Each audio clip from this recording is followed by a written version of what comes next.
Assalamualaikum warahmatullahi wabarakatuh. Sebelumnya izin memperkenalkan diri, nama saya Widya Dwi Antika dengan NPM 23755033. Saya dari Akuntansi Perpajakan kelas 5A. Di sini saya membuat tugas video mata kuliah akuntansi sektor publik, yaitu yang menjelaskan tentang akuntansi belanja, barang dan jasa, beban dan persediaan. Dalam akuntansi pemerintahan, laporan keuangan menggunakan dua jenis laporan utama, yaitu laporan realisasi anggaran menggunakan basis kas dan laporan operasional menggunakan basis akrual. Karena itu, istilah belanja dan beban memiliki perbedaan fungsi dan pencatatan dalam akuntansi pemerintah. Langsung saja, yaitu yang pertama ada belanja. Belanja adalah semua pengeluaran kas oleh bendahara pemerintah yang mengurangi saldo anggaran lebih (SAL) dalam periode tahun anggaran berjalan, dan pengeluaran tersebut tidak akan diterima kembali.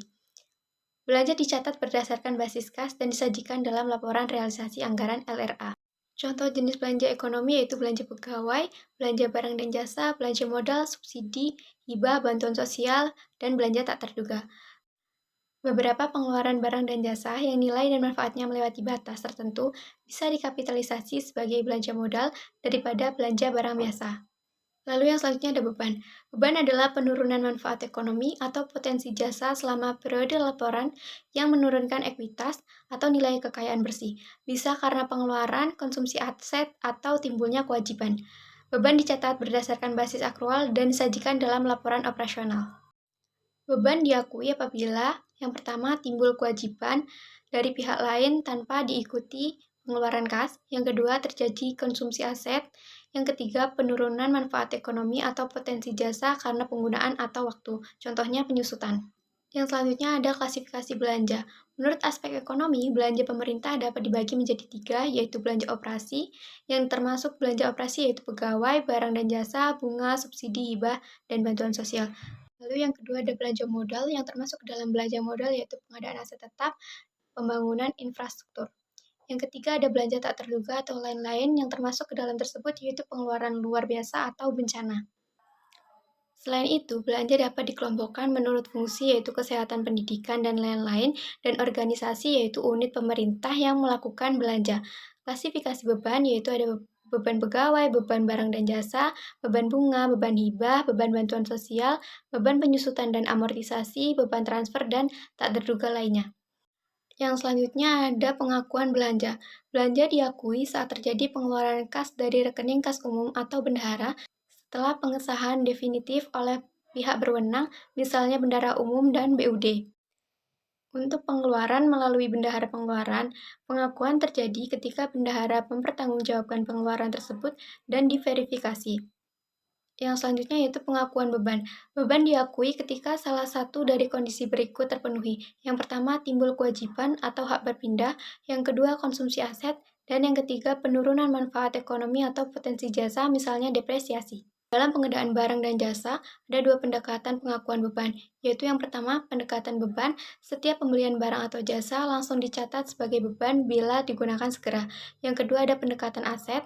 Jika barang atau jasa dibeli sebagai persediaan atau inventaris, dicatat sebagai aset terlebih dahulu, baru diakui beban saat dikonsumsi atau diserahkan.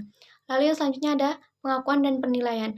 Belanja diukur sebesar jumlah kas yang dikeluarkan sesuai nominal. Beban diukur sebesar beban yang terjadi di periode tersebut, berapa manfaat yang telah digunakan, lalu nilai persediaan jika digunakan pendekatan aset harus diukur pada harga perolehannya. Lalu yang selanjutnya ada belanja modal yang meningkatkan atau memperpanjang umur aset dikapitalisasi dan dimasukkan ke aset tetap. Selanjutnya ada persediaan. Barang atau jasa yang dibeli untuk digunakan di masa mendatang dicatat sebagai persediaan atau aset dahulu, bukan langsung beban. Saat digunakan atau diserahkan, persediaan tersebut baru menjadi beban. Pada LRA basis kas, pembelian persediaan tetap dicatat sebagai belanja ketika kas keluar. Dalam LO, persediaan tidak langsung muncul sebagai beban sampai digunakan. Lalu yang selanjutnya penyajian dan pengungkapan. Belanja disajikan dalam LRA sebagai bagian dari realisasi anggaran, mencakup belanja langsung dan tidak langsung. Beban disajikan dalam LO menurut klasifikasi ekonominya. Catatan atas laporan keuangan CALK harus mengungkapkan kebijakan akuntansi, klasifikasi, metode pengukuran, serta komponen pembentuk belanja dan beban. Lalu yang selanjutnya ada contoh-contoh transaksi, yaitu yang pertama ada pembelian ATK sebesar 5 juta dibayar tunai. Jurnal LRA yaitu belanja barang pada kas daerah sebesar 5 juta, jurnal LO yaitu persediaan barang atau perlengkapan pada kas daerah sebesar 5 juta. Yang kedua ada pembayaran listrik sebesar 3 juta rupiah via transfer. Jurnal LRA yaitu belanja barang atau listrik pada kas daerah sebesar 3 juta.